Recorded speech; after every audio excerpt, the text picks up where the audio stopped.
John Anderson was one of the most dynamic footballers I've ever seen. He was an inspirational leader, he was a match winner in his own right, and he was a fierce competitor. He was a very good player, a real stalwart of the old Scotch Football Club. Hard, tough, but got cranky at times, just a bit cranky and a bit aggro, but he was a very good player, hard at it, played a lot on ball, played a lot of different positions when I umpired. Well, Ando was one of those really skilled, played mostly centre, half forward flank sort of thing. Not overly big and strong, but very keen to get the ball and very skilled when he actually got it. You know, lovely kick, just balance, one of those balanced players that you see around. John was a typical amateur ruck rover in those days. He was a very forceful, determined player who very, very fit, much fitter than most amateur players. Ando liked to be the life of the party. He often was. He often had the view, and I clearly have a memory of him. We'd be in games where we were in trouble.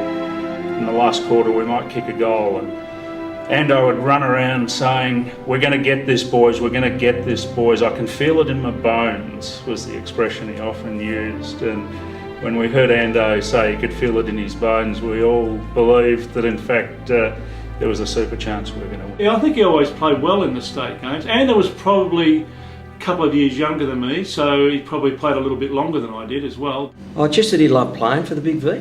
He really enjoyed the contest and putting himself against higher calibre players. John and I played in 3 teams together, and John was just a really nice fella. He was a good contributor all the time. He was a good leader amongst the people. He inspired a lot of the younger players who played with us. I think the only game I ever went and watched him play was a game that was played on the MCG, perhaps as a curtain raiser to an AFL-VFL game.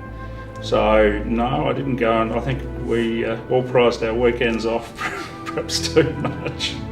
Well, I remember a later trip. He played in the Carnival in Adelaide with Gus Mitchell, and I think he must have been an accountant or something like that. I can't sure exactly, because he used to disappear during the day, and we used to reckon he was probably just going off to do his day job. So I'm not sure exactly what happened. It was always back at training, and he played well.